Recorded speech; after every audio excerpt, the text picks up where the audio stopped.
Welcome to my collaborative team's CollaborEAT Live series, which is a 10 to 15-minute video conversation on Facebook and YouTube. We record every Wednesday at 1 p.m. Eastern Standard Time. The goal of the new CollaborEAT Live series is to provide digestible content to both professionals and the public on a variety of topics relating to the collaborative process. Our CollaborEAT Live episodes consist of a variety of topics driven by our followers and our members. Topics range from ethical considerations, best practices, problem solving, marketing, specialized tools, and more relating to the collaborative practice. Whether you join us live or watch in your own free time, you can count on our weekly CollaborEAT Live to provide you with thought-provoking conversation and educational information about the collaborative process. So today's guest is Jacinta Gallant. I'm very excited to have her. She's a respected Canadian collaborative lawyer, conflict trainer, mediator, and innovator in her field. She's recognized internationally for her insightful and experiential approach to teaching and managing conflict, and has been welcomed as a trainer throughout Canada, the United States, Europe, Australia, and Southeast Asia.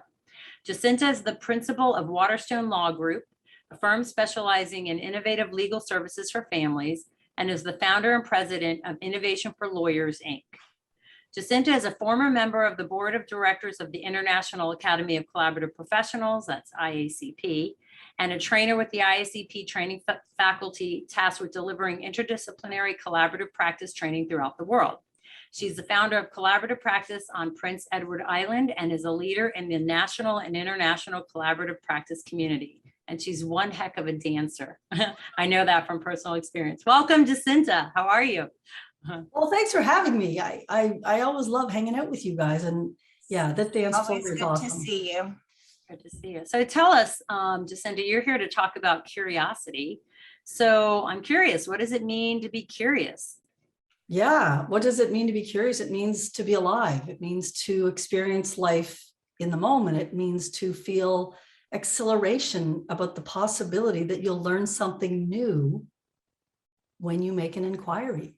And so it's a life-changing thing that we, I think, slowly lose from the moments of toddlerhood and preschool years when we're always wondering. And we end up being in a world where we're told a lot and we're basically thinking more in terms of what we know. And in our world, particularly those of us who are lawyers, it's an occupational hazard because we're often asked for the answers to questions. And so curiosity is that state of being where you don't know the answer to something and you wonder enough about it to be bothered to wonder, to be bothered to ask. So I've had the good fortune, Jacinta, of taking one of your Curiosity 6-week programs, and I know Carol Ann is just starting hers. But tell us a little bit about how you relate the curiosity question to mediation and to the collaborative process. Well, first of all, we acknowledge that it's really hard in our line of work. We've seen so many families go through similar things with similar stories, similar challenges, and even similar solutions, that it can be hard for us to remain curious and open to the people who are right in front of us. But if we're to be honest, we meet a lot of resistance from clients to the choice of process they make, to the help that we're trying to give. When we meet that resistance, curiosity is probably the only thing that works. But we're not taught that. We're taught to have the answer or to reassure or to provide more information or to ensure that the clients know that, don't worry, the collaborative team is there to help you. And so what started for me as a journey of, I just want to be less of a know-it-all 10 years ago. Like I'm like, I always think I know, and maybe I don't. So I began to pause in moments where I was able to notice myself making assumptions or being judgmental or even just having a judgment on something. And in order to do that, I realized that I had to stop problem solving. And so the problem we have in bringing curiosity to our community is that we think our job is to help people solve problems. And it is. And when they resist our efforts to solve problems, it's not the time to solve problems. And so curiosity in our line of work can help us be more efficient, be more responsive, be more attuned with the people that we're working with, whether they're our clients or our teams. And so it all comes down to this idea that when people are feeling defensive, or when they're in a situation where there's a sense of conflict, we tend to respond defensively. Would you agree? Am I the only person? Yeah. So when we defend, you have this moment where someone like defends back. Well, that's not what I meant. Or you're always thinking about me that way. And we end up in a pattern of behaviors that are really one defending against the other. We see this with our clients. We see this with our teams. And I began to use my curiosity exercise, which was noticing defensiveness. And then instead of thinking I knew what was going on, wondering about it, I wonder, and then asking about it. And then coming to the realization that so many times in my day, could I say or hear, that's not what I meant. And so we all know this as human beings. And I'm just trying to say, in our work, if we can do less telling and more asking, we're going to open up the opportunity for clients to learn and understand themselves and the other person better. But I'll say that the biggest benefit is to me, because what I learned when I became more curious and began this journey of practicing it, like going, I would catch myself 10% of the time assuming or judging. And then maybe it was 20%. I might be up to 30 by now. But I noticed how often I wasn't curious. I thought I knew. And as I began asking, I got answers that I wasn't expecting. And I thought, how many times are we going into our cases thinking we know, and we don't? Right. And we're really taught in law school not to ask the question we don't know the answer to. So it's really reprogramming a lot of what we've been taught. So how do you become more productive? More curious? Well, first of all, I think we first have to make sure that you see that there's something in it for you.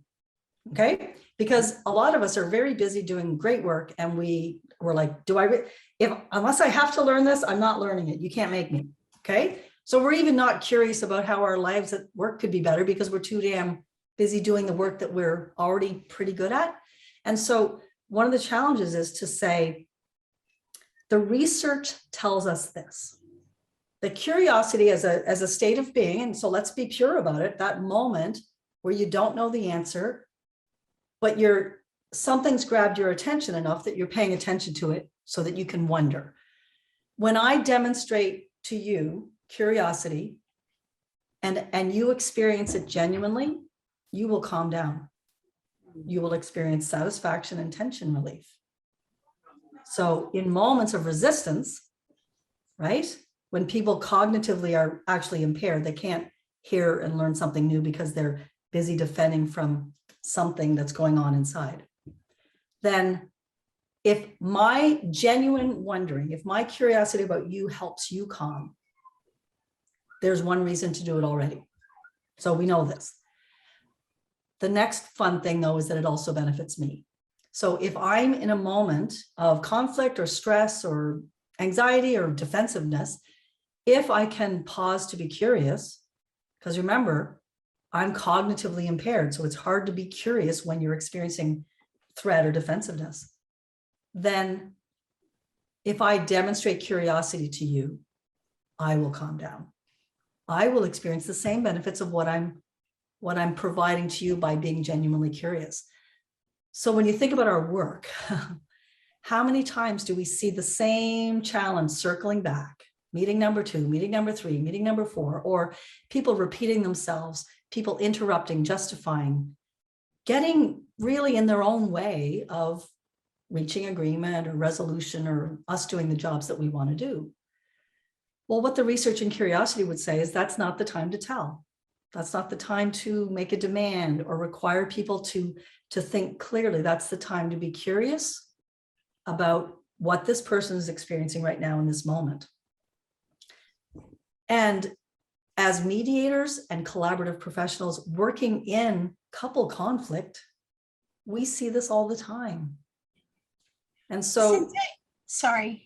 Yeah, is there a way for us as mediators or collaborative professionals to train ourselves to feel that we're not being intrusive and asking curious questions?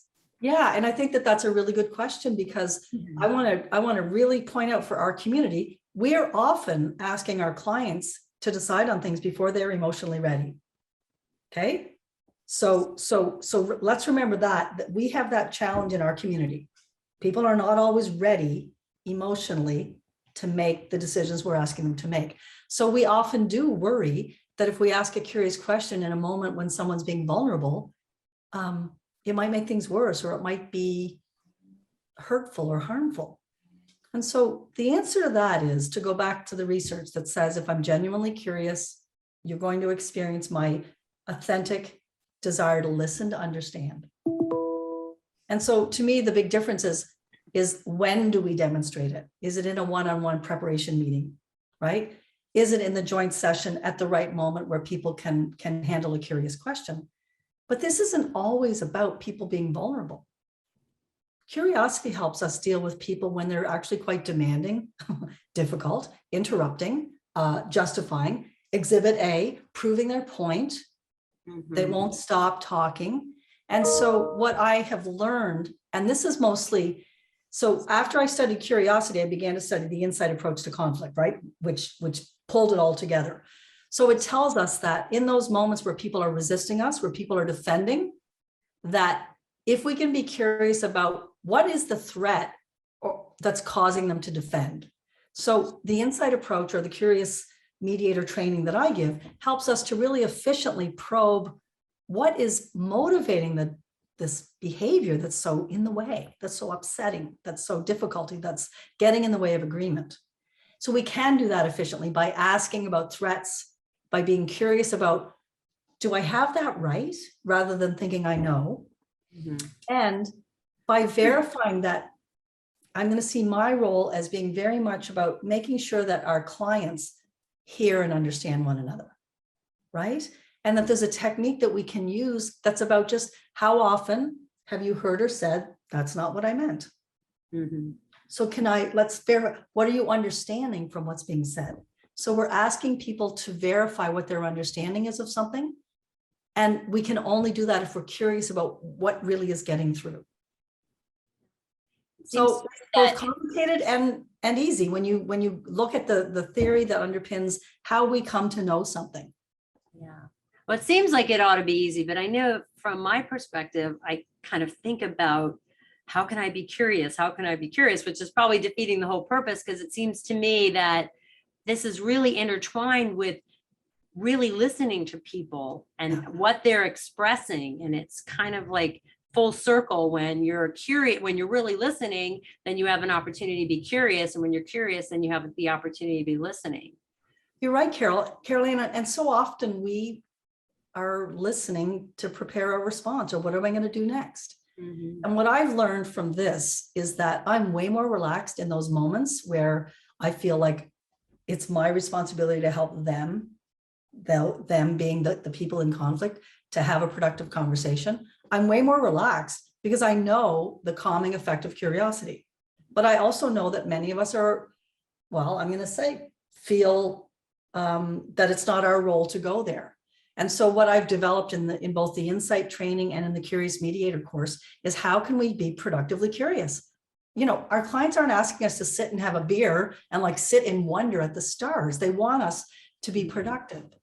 And so what I think our negotiating model hasn't delivered for us is how to be productive in moments of conflict. And so curiosity in those moments where we're defending brings the salve. It's the calming effect that, when used productively and focused on, well, understanding the threat that's causing the behavior, we can do a better job helping people hear and understand one another, which is really what most people want. Listening to understand rather than respond. It's true. Into one quick last question. Is your material better for the public? Is it better for professionals? Is it geared towards both? Wow. So as a trainer, I'm trying to bring curiosity and insight to all of the things that I teach. So for professionals, yes, most of the people who begin to look at curiosity and insight and how it applies to our work also say, personally, it changes them. And so, but it's also been my experience in building curious questions into the Our Family in Two Homes workbooks. It's harnessing our human desire to understand things better. And so when people are feeling threatened and going through a divorce or separation, and I'm speaking of the clients right now, they're not curious either. They already think they know why you're doing this, why you left me, why you did that. And so it's hard to ask them to be curious. So instead, I create exercises that will help people be more reflective before they engage with me so that they're primed for it. But I also will say that most people say it starts with noticing your own judgments, noticing your own assumptions. And instead of getting mad at yourself or judging yourself, just go, I wonder where that's coming from. Or another person's behavior, maybe you're not ready for an intervention yet, but you start noticing your own, like, I wonder. And it's calming. I mean, physically, it's like, I wonder. I've been in moments of interpersonal conflict with someone in my own life where I'm like, I can feel it. I'm ramping it up. I know how to tell. And then I'm like, oh, I'm doing it. I wonder. And it shifts. And so that's all I can promise you. It takes practice. It took me quite a few years. Those of you who know me know I'm good at telling. Look at how long I've been talking. Yeah, well, you're also good at teaching, and Carol Ann and I have both had the benefit of being your students in a number of arenas where you've created amazing workbooks. So thank you for joining us today, Jacinta and Carol Ann. I hope I'm not stepping on your toes. If you'd like to be a guest at My CollaborEAT Live, please contact us at info@mycollaborativeteam.com. Jacinta, thank you so much. We look forward to doing our next interview with you. You're one of our favorites. Thanks for having me. Lovely to see you. Thank you. See you soon.